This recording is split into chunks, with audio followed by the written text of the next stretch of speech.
4장 7절부터 12절. 에베소서 4장 7절부터 12절 말씀 보겠습니다.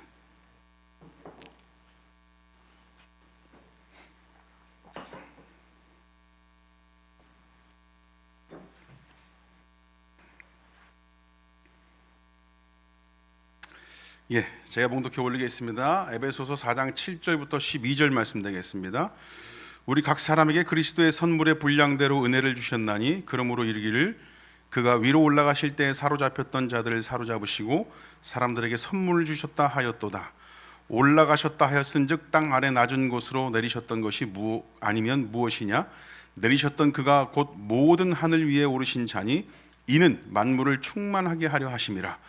그가 어떤 사람은 사도로, 어떤 사람은 선지자로, 어떤 사람은 복음 전하는 자로, 어떤 사람은 목사와 교사로 삼으셨으니 이는 성도를 온전하게 하여 봉사의 일을 하게 하며 그리스도의 몸을 세우려 하심이라. 아멘. 네. 우리가 지난 수요일 끝머리 감사 예배 때 함께 나눴던 말씀이 뭐였냐면, 여러분, 우리가 하나라는 것이었습니다. 하나. 몸도 하나다. 몸도 하나다. 성령도 하나다. 우리 주도 한 분이시다. 믿음도 하나다. 침례도 하나다. 그리고 하나님도 한 분이시다라는 말씀이었습니다. 기억나세요? 몸은 하나. 우리가 그리스도를 머리 삼은 몸이다. 그렇게 하나다로 말씀을 시작했었습니다. 그래서 한 분이다. 하나다. 같이 돼야 된다. 이런 말을 자꾸 반복하게 되면 마치 좀 기계적이라는 생각이 들기도 합니다. 사실은 제가 처음에 군대를 갔을 때, 원래 제가 군대 갔을 때는요, 여러분, 제 몸무게가 127kg였어요. 127kg. 127kg였을 때는 원래는 면제를 받을 수 있을 때거든요. 제 키에. 근데 그때 어떤 정치인 그 자녀 이 군대 문제가 터지는 바람에 다 갔어요. 온 세상 뚱땡이들 다 왔습니다. 군대. 온 세상 뚱땡이들, 온 세상 난쟁이들, 키쟁이들 다 왔어요. 갔더니 그냥 196짜리도 와 있고 140kg짜도 와 있고 막 이래요. 군대 갔더니. 근데 갔을 때 체력 측정을 한다고 1주차에 체력 측정을 하는데, 저는 짧은 달리기 이런 건 되게 잘하거든요. 근데 오래 달리기는 저한테 완전 쥐약이라 오래 달리기를 좀 했더니 몇 등 했을까요? 수백 명 되는데 그 중에 저보다 더 뚱땡이 빼고 뒤에서 2등 했습니다. 그 친구 때문에 제가 위로를 받았어요. 나도 꼴등을 안 할 수 있구나. 저 학창시절에 오래 달리기 늘 꼴등했거든요. 오래 달리기 진짜 못합니다. 그런데 나중에 한 5주차, 6주차 돼서 다시 한번 측정을 했는데 그때는 몇 등 했을까요? 나를 좀 대단하게 보면 한 중간 정도 되더라고요. 중간. 그리고 자대 배치를 받았는데 나중에 이등병 휴가 나올 때 보니까 몸무게가 30kg가 빠져 있더라고요. 그러니까 저는 몰랐어요. 그냥 옷이 좀 편해지는구나. 원래 숨을 못 쉬었는데 숨이 쉬어지는구나. 막 이런 느낌들을 이제 받으면서 군 생활을 했거든요. 그런데 이제 훈련소가 다 끝나고 이제 오래 달리기도 좀 하고 나도 이제 정상적인 인간이 됐다. 자대 배치를 받았는데 이놈의 자대는 더 한 거예요. 겨울이었는데 저는 1월 달에 군대를 갔거든요. 겨울에 자대 배치를 받아서 갔더니 첫날 이제 간 그날 그 다음 날 자대 배치를 받은 그 다음 날 아침 점호를 하는데 상의 탈의 웃도리를 다 벗기더니 단독군장을 이렇게, 단독군장이라고 한다는 건 이 배낭만 매지 않고 다 착용하는 겁니다. 그 상태로 연병장을 도는 게 아니라 산악구보를 시키더라고. 아침 조회 때 주둔지 주변에 산을 한 바퀴 돌아서 내려오는, 그걸 3바퀴 돌아요. 제 속으로 얼마나 욕을 했는지. 오래 달리기 적응하고 자대 배치를 받으니까 산악구보를 시켜. 그 산악구보를 적응하는 데만 3, 4주 걸렸어요. 욕을 되게 먹으면서. 그런데도 그 산악구보 그 3, 4주를 했는데도 못 따라가서 맨날 뒤로 처지면서 욕 얻어먹으면서 아침 점호를 하는 거죠. 아침에 눈을 뜨는 게 그렇게 싫고 막 두렵고 무섭고 그런 것이죠. 그리고 들어가서 첫 훈련 RCT라고 있는데, 보통 그 훈련을 하게 되면 연대 단위의 무슨 훈련인데 다른 부대하고 이렇게 부딪혀서 싸우는 이런 거거든. 누군 공격하고 누군 방어하고 이런 건데, 그 훈련을 할 때 군대는 무조건 3, 40km씩 이렇게 행군을 합니다. 그때 처지지 않고 제대로 하기 위해서 그 훈련을 위한 훈련을 해요. 이게 말이 돼요, 여러분? 훈련을 위한 훈련을 해. 그 매주 금요일 밤에 그 훈련에서 행군할 때 처지지 않기 위한 급속 훈련을 하는데 세상에서 제일 빠른 걸음으로 20km를 매일 밤에 훈련하는 겁니다. 매주 그 ICT 훈련이 있기 전까지. 저는 오래 달리기, 산악구보 이제 적응하니까 ICT 한다고 급속 행군을 하는데, 여러분 그 급속 행군을 하는데 잠시 내가 빨리 걸어야겠다, 또는 나는 왜 이렇게 못할까, 이런 자책을 하다가는 그냥 도태됩니다. 아무 생각 없이 그냥 앞사람 발만 보고 걸어야 되는 거예요. 그냥 땅 보고 앞에 볼 필요 없어요. 하늘을 바라보고 앞에 보면서 인생을 뭐 이렇게 생각하고 비전을 꿈, 이런 거 다 필요 없습니다. 그냥 앞사람 뒤꿈치만 보면서 앞사람이 오른발 내밀 때 나도 오른발 내밀고, 앞사람 왼발 내밀 때 앞사람 왼발 따라서 내밀고, 앞사람 넘어질 때 같이 넘어지고, 무조건 같이 해야 도태되지 않고 같이 가는 겁니다. 여러분 이게 보통 군대에서 요구하는 하나입니다. 군대에서 요구하는 하나. 저희 부대는 예비연대라고 그래가지고 훈련을 엄청 뛰었거든요. 철책의 근무소는 2개 부대에 유격 빼고 그들의 훈련까지 대신 떠주면서 우리 훈련도 뛰어. 전쟁이 일어나면 걔네들은 내려오고 우리는 올라가야 되거든요. 그러니까 훈련을 엄청 합니다. 거기서 전투력을 계속 측정을 해서 전투력을 늘 높여야 되기 때문에 맨날 요거 더 먹으면서 똑같은 수준, 똑같은 전투력, 똑같은 체력을 만들기 위해서 계속해서 욕먹으면서 훈련하는 거예요. 그렇게 훈련을 하니까 마치 전투 기계와 같이 되는 것이죠. 그리고 저는 태어나서 오래 달리기라든지 이런 걸 하면서 힘들지 않다, 이런 걸 느껴본 게 군대에서 처음이에요. 제대하고 나니까 도로 힘들더라고. 도로. 그래서 군대에서 그렇게 완전히 같은 전투력, 같은 체력, 같은 수준으로 만들기 위해서 때리고 갈구고 욕하는 것입니다. 여러분, 물론 우리가 이 부분을 함께 고민하고 나누었었기 때문에 성경이 말하는 이런 기계적인 하나는 아니다라는 사실을 여러분들 알고 있을 겁니다. 그걸 7절이 말해주고 있어요. 7절 다 같이 한번 읽어보실까요? 다 같이 시작. 은혜를 주셨나니, 그리스도의 선물의 분량대로 은혜를 주셨습니다. 우리 각 사람에게 주셨습니다. 여러분 각자, 여러분들에게 각자 여러분들의 분량대로 주셨다. 우리 각 사람에게 주셨다라고 한다는 건 우리가 다 똑같지 않다라는 걸 의미합니다. 다 똑같지 않다. 우리가 하나라고 하지만 서로 다른 존재임을 인정하는 겁니다. 우린 하나입니다. 몸도 하나고 믿음도 하나고 다 하나인데 다른 존재임을 인정하는 거예요. 애초에 똑같은 존재가 아니고 똑같이 찍어낸 존재가 아니라 다양하다는 것이죠. 다양하다.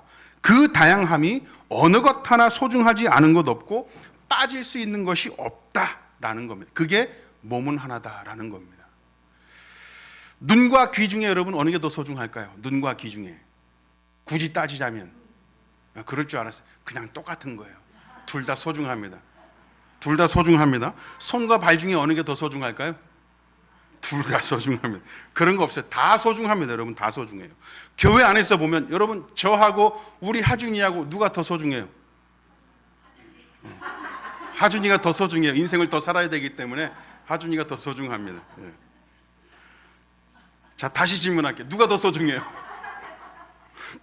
둘 다 소중하다고 해줘야 돼요. 이때는 둘 다 소중합니다. 네. 여러분, 저와 제 아내 중에 누가 더 소중하죠? 근데 이영진 집사님은 이제 대놓고 아예 틀리려고 작정을 했는지 아니면 놀리려고 그러는지 여러분, 이걸 따지고 보면 사실 우리 안에 해결책을 찾긴 찾을 거예요. 왜냐하면 몸된 교회를 허락하신 하나님의 은혜를 누리려고 하는 교회가 아니라 하나님께서 허락하신 몸된 교회를 우리는 운영하고 있거든. 운영. 옛날에 하나님께서 광야에서 내가 너희와 함께 하겠다, 임마누엘의 하나님임을 증명하시고 그것을 나타내게 하시기 위해서 광야에서 뭘 허락하셨냐면 성막을 지어라, 성막을 짓게 되기를 허락하셨어요. 그래서 성막 하나, 그 안에 있는 기물들까지 전부 다 어떤 규례라든지 방법이라든지 재료라든지 다 정해주셨어요. 특히나 성전 그 성막 기물들을 만지는 사람까지 지정해 주셨어. 얘 보고 지으라고 그래라. 얘 보고. 오홀리압과 부살렐이라는 사람을 지정해 주고 모세 곁에 붙여가지고 얘네들한테 시켜. 그러면서 그것도 모자라서 하나님께서는 얘들한테 성령이 함께 하셔서 지혜와 총명을 허락하셔서 그걸 짓게 하셨어. 그 사람들이 하나님께서 지으려 가셨던 그 성막을 지을 때 정말 열과 성을 다해서 다 지었겠죠. 그런데 그게 어디 한 구석에 그냥 정착해 있으면 상관없는데 이스라엘 백성들은 광야를 지금 유리하고 다닙니다. 아직 가나안 땅 약속의 땅에 들어가지 않았어요. 이동을 할 때가 문제예요. 이동을 할 때. 이동을 할 때 그냥 아무나 힘센 사람, 야 일로 와봐, 불러가지고 너 망치질 좀 하냐, 뭐 이런 사람들 불러가지고 대충 해가지고 너 군대 좀 갔다 왔냐, 천막 좀 져봐라, 이거 아니라고요. 하나님께서 지정해 주신 레위의 자손들한테 너는 법궤를 메어라. 너는 천막을, 너는 밖에 휘장을 접어서 그걸 메어라. 너는 기둥을 메어라. 너는 그 기둥을 바치는 널판을 메어라. 그렇게 한 사람 한 사람, 그 한 자손에게, 레위 자손들한테 그것을 맬 수 있는 재료들과 방법들을 주시면서 그걸 옮기게 하셨다고요. 그런데 여러분 보세요. 밖에서 성막을 바라보면 이렇게 천막들이 다 쳐져 있습니다. 기둥도 보여져 있고 널판도 다 있고, 그냥 밖에서 볼 땐 성막의 모형이 보여요. 모형이. 그냥 사람 눈에 익으면 저건 그냥 늘 그냥 우리 곁에 있는 거야. 그래서 그 소중함도 그의 가치도 우리 사람들은 좀 이렇게 인식을 좀 약하게 하는 경우도 있습니다. 늘 보니까. 근데 레위 자손들 중에 그런 천막이나 기둥이나 널판을 들고 이렇게 가는 사람들은 그냥 그런 사람으로 보일 수 있어.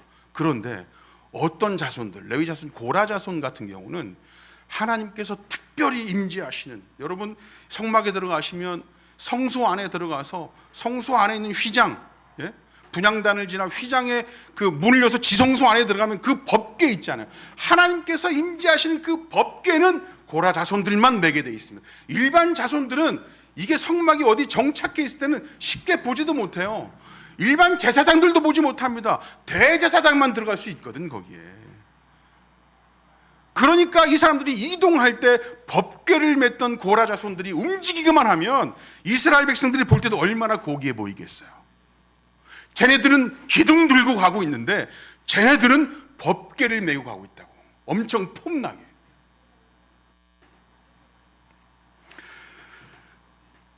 기둥 들고 있는 자가 법궤 메고 있는 사람을 부러워할 필요도 없고, 법궤 메고 있는 자가 기둥 들고 있는 사람보다 우월할 필요도 없습니다. 그게 교회인 겁니다. 어느 것 하나 온전함을 이루는데 필요 없는 게 없는 거예요. 레위 자손을 통해서 기둥을 매든 널판을 들든 천막을 들든 법궤를 들든 온전한 성막이 되게 하려면 그 어느 것 하나 빠지면 되지 않았습니다. 근데 이스라엘 백성들의 눈에도 어떤 거는 약간 하찮아 보이고 맨날 보는 거니까, 법궤는 어쩌다 한 번 보니까 엄청 고귀해 보이고 그 일을 하는 사람조차도 고귀해 보인다는 말이에요. 사람들 생각에는 그럴 수 있거든요. 그러나 하나님께서 세우신 교회, 그 안에서 다양함 속에 그리스도께서 그 분량대로 은혜를 주신 그 사람들에 대한 가치, 몸된 하나의 그 사람들 하나하나 교회됨은 그 어느 것 하나 소중하지 않은 것이 없다라는 사실입니다. 하나님의 자녀 돼서 몸도 하나고 우리가 이루고 있는 교회를 이루고 있는 누구 하나 그냥 있는 것이 없습니다. 이 사람이 없으면 다른 사람으로 대처하면 되고, 좀 능력 있는 사람이 저 사람의 일을 대신하면 되고, 그런 것이 아닙니다. 각자의 자신의 자리에서 하나님의 자녀된 그 자리를 소중히 누리고 또 그것을 충분히 인정해 주는 것입니다. 그렇게 하나가 돼서 자라는 것이죠. 그것이 교회를 운영하기 위한 방법이 아니라 분량대로 주신 은혜를 누리는 방법입니다. 여러분, 제가 소중해요? 하준이가 소중해요? 똑같이 소중합니다. 똑같이 소중해요. 말씀에서는 이 은혜를 언제 주셨느냐라고 하니까 예수님께서 승천하실 때 주셨다고 합니다. 8절 보실까요? 8절 한번 읽어보실게요. 시작.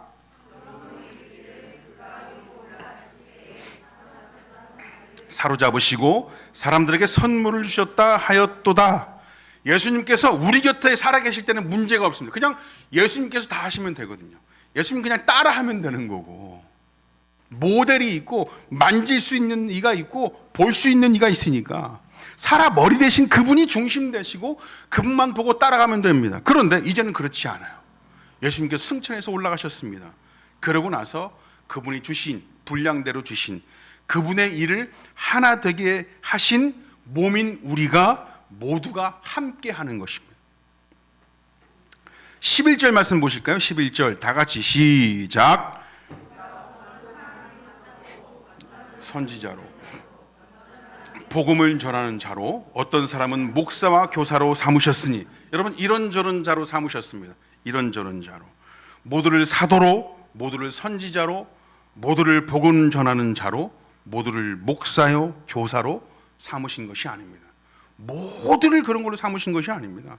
어떤 이는 그렇게 세우시고, 어떤 이는 이렇게 세우시고, 어떤 이는 저렇게 세우시고, 그렇게 이끌어 오시는 겁니다. 왜 그러냐면 12절 보실게요. 12절 다 같이 시작. 그리스도의 몸을 세우려 하심이라. 이렇게 다양한 사람들을 세우시고 그 다양한 각자의 자리에서 남들과는 다른 다양한 자신의 것으로 무엇을 하는 것, 이걸 뭐라고 할까요? 은사라고 하겠죠. 은사. 그렇게 각자의 분량대로 다양하게 은사를 허락하시고 어떤 사람은 이렇게 저렇게 세우셨다 하는 것이죠. 그런데 그렇게 세우신 목적이 있답니다. 목적. 12절 말씀 보니까 제가 다시 한번 읽어드리겠습니다. 이는 성도를 온전하게 하여 봉사의 일을 하게 하며 그리스도의 몸을 세우려 하심이라. 이게 목적이랍니다. 목적. 세 가지 목적이 나오죠. 보다 정확히는 성도를 온전하게 하는 것, 그리고 봉사의 일을 하게 한다는 두 개의 마이너 목표가 있고, 이 두 가지 마이너 목표를 이루면서 메이저 목표인 누구요? 뭐요? 그리스도의 몸을 세우려 한다. 성도를 온전케 하고 봉사의 일을 하게 하면서 이것을 통하여 그리스도의 몸을 세우려 한다. 이게 여러분 목표입니다. 목표. 자, 그런 먼저 성도를 온전케 하는 것입니다. 여러분, 제가 대지 설교를 하는 사람이었으면 이제 첫 번째 들어가는 거예요. 첫 번째. 제가 대지 설교하는 사람이 아닌 걸 여러분 감사히 여기십시오. 첫 번째 하고 나중에 세 번째 하면 한 40분 지나 있을 거예요. 또 지금부터. 여러분, 먼저 성도를 온전케 하는 건데 각자의 자리에서 서로의 보다 온전한 성도됨을 이루어가게 합니다. 이것은 뭘 말하냐면 우리가 구원을 받습니다. 이거를 다른 말로 거듭났다고 합니다. 거듭났다. 새로 태어났다라고 하는 것이죠. 여러분, 새로 태어났습니다. 뭐와 같습니까? 어린아이와 같습니다. 어린아이와 같아요. 구원받으면서 바로 목사가 되고 바로 선지자가 되고 바로 사도가 되는 것이 아니라 구원받은 자도 어린아이와 같습니다. 그래서 성도를 온전케 하는 것은 그 어린아이를 키워내는 것과 같습니다. 키워내는 것과 같아요. 목사가 되고 사도가 되고 선지자가 되고 복음 전하는 자가 되고 교사가 되는 것이 자라난 상태인 겁니다. 그리고 그렇게 자라난 그런 자들이 그렇지 않은 아직 어린 아이와 같은 자들을 서로 키워냅니다. 이것이 바로 온전케 되는 거예요. 경쟁하고 이겨내고 더 큰 복을 누리는 모델이 되려고 노력하는 것이 아니라 함께 자라나는 데에 그 다양성을 발휘하는 겁니다. 그 힘이 가장 많이 발휘될 때가 언제일까요? 그 힘이 가장 많이 발휘될 때, 힘이 들어도 자신도 자신을 주체할 수 없어서 고생하고 눌려있는 자들, 그런 자들 중에 함께 한 몸 된 자들이 있으면 그런 자들을 위해서 가장 큰 힘이 발휘되는 겁니다. 그게 한 몸 되는 것이겠죠. 아픈 곳이 있으면 약을 발라서 고치려고 노력하듯이 우리 가운데 그런 자들이 있으면 그런 자를 위해서 가장 큰 힘을 발휘하는 것입니다. 기쁘고 좋을 땐 괜찮습니다. 가만히 놔둬도 자기들이 알아서 찾아오고 전화하고 표정을 감추지 못해서 입을 막 들썩들썩 거릴 거예요. 막 표정이 전원주 같을 겁니다. 기쁜 일이 있을 땐 가만히 둬도 그래요. 누가 먼저 물어보지 않으면 혼자 말도 못하는 순댕이들은요, 혼자 그 속이 썩어 들어가는 사람들이 종종 있어요. 그런 자들이 목사요, 사도요, 교사요, 복음을 전하는 자가 될 수 있는 자리로까지 함께 자라게 하는 것, 그것이 성도를 온전케 하는 것입니다. 사람으로서 좀 온전케 되라가 아니라 성도로서 온전케 되라라는 겁니다. 그게 어떻게 가능하죠? 여러분? 서로 위로해주고 아껴도 주고 북돋워 주고 하는 작업들은 누구에게나 요구할 수 있고 선한 사람들 누구에게나 할 수 있습니다. 누구나 다 할 수 있어요. 그렇게 사람됨 너머에 성도를 온전케 하는 것은 말씀밖에 없습니다. 말씀밖에 없어요. 목사가 그런 자고, 선지자가 그런 자고, 사도가 그런 자고, 교사가 복음을 전하는 자가 다 그렇습니다. 위로가 되고 힘을 얻고 용기를 북돋았으면 이제 남은 것은 그들에게 말씀이 들어가게 하는 겁니다. 또 말씀이냐? 자꾸 말씀이냐 그러는데 맞습니다. 또 말씀입니다. 구원받은 이가 온전하다는 것은 무슨 정신이 맑고 깨끗하고 기쁜 일 가득한 그런 삶의 내용 그 이상의 무엇? 그것을 발견해야 됩니다. 예수 그리스도의 복음이라는 이 말씀이 기초된 그리고 뿌리된 것을 말하는 겁니다. 그것을 놓치지 않도록 하는 겁니다. 그걸 놓치지 말아야 돼요. 힘들어 죽겠다. 그래, 힘내. 내가 도와줄게. 내가 힘이 될 수 있는 건 뭐가 있을까? 내가 도와줄게. 그래도 말씀은 잊지 마. 그래도 예수님은 잊지 마. 야, 나 지금 완전 성공했어. 이번에 로또 당첨됐어. 그래, 기쁘다. 일단 나 좀 얼마나 좀 도와주고 그래도 말씀은 잊지 마. 예수님은 잊지 마. 나 결혼해. 그래, 축하해. 그래도 말씀은 잊지 마. 예수님 잊지 마. 나 아파. 그래, 병원 가자. 왜 그렇게까지 병을 키웠어? 가슴 아프게. 그래도 말씀은 잊지 마. 예수님은 잊지 마. 여러분, 죽어도 말씀이 잊지 않고 예수님 잊지 않는 것, 그것으로 키워지는 것, 그게 온전케 되는 것입니다. 여기서 그리고 또 봉사의 일을 한답니다. 두 번째로 성도를 온전케 하고 또 봉사의 일을 한답니다. 봉사의 일. 여러분, 봉사의 일을 한다는 것은 사회에서 인정받는 사람을 위한 고결한 일과 희생, 그것을 말하는 것일 수 있는데, 우리 성경에서 말하는 봉사는 그것을 넘어서 그 사람이 예수 그리스도를 통해서 구원받은 존재임을 알게 하고 그 사실을 떠나지 않게 내 은사를 함께 활용해서 헌신해 주는 것, 이것이 봉사입니다. 봉사. 교회에서 청소하고 식사 준비하고 미리 와서 반주 준비하고 기도로 예배를 준비하고, 그 모든 것들이 그 행위에서 끝나는 것이 아니라 그걸 통해서 그걸 하지 않는 자들이 그 헌신을 통해서 어떤 혜택을 입냐면, 그들의 헌신과 희생을 통해서 예수 그리스도를 통해 구원받은 존재임을 알게 하고 그 사실을 떠나지 않게 자신이 할 수 있는 그 은사로 헌신해 주는 것입니다. 그게 청소고, 그게 식사 준비고, 그것이 반주 준비하는 것이고, 방송실에 있는 것이고, 그 안에서도 더 큰 일, 더 작은 일, 이런 것이 있지 않습니다. 그 어느 것 하나도 다른 이들을 온전케 하기 위하여 나의 은사를 활용해 예수 그리스도를 증거하는 일로 헌신되며 사용하게 하는 그 봉사가 아닌 것이 없어요. 여러분, 세상이 말하는 정의와 공공의 이익과 널리 인간을 이롭게 하고 풍요롭게 하는 그 수고와 헌신이 세상 사람들이나 우리에게 동일하게 요구됩니다. 그런데 우리는 그것을 한 명의 자연인으로서가 아니라 성도 김진혁으로서 예수 그리스도의 이름으로 한다는 거예요. 성도라서 그 헌신이 더 요구되고, 성도라서 그 수고와 피 흘림이 더 고급하고 수고롭게 요구됩니다. 왜 그렇게까지 하고 왜 그런 수고를 마다하지 않느냐 한다면, 그게 곧 배운 사람으로서 또는 사람의 도리로 도의적으로가 아니라 그 이상 예수 그리스도께서 분량대로 주신 그 은혜를 누리는 성도로서 나는 더 큰 수준의 노력과 열심이 요구되는 겁니다.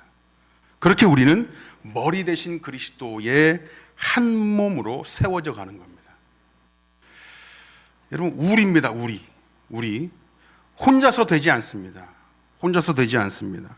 다양한 각자의 분량대로 그렇게 세워주신 성도들을 통해서 함께 세워져 가는 겁니다. 여기에 우리가 혼자 말씀 보고 연구하고 이성적으로 깨닫는 것이 아닌 기꺼이 교회를 나오는 이유가 있고 교회를 이루는 의의가 있는 것입니다. 여러분들 곁에 계신 그 분들이 여러분들의 힘이 되어줄 겁니다. 여러분들 곁에 있는 분들에게 여러분들이 힘이 되어주길 원합니다. 서로를 온전케 하고 봉사하면서 예수 그리스도를 통한 헌신을 통해서 그리스도의 한 몸으로 세워져 가기를 소망합니다. 그렇게 교회를 이루어 갔으면 좋겠습니다. 기도하겠습니다. 하나님 감사합니다.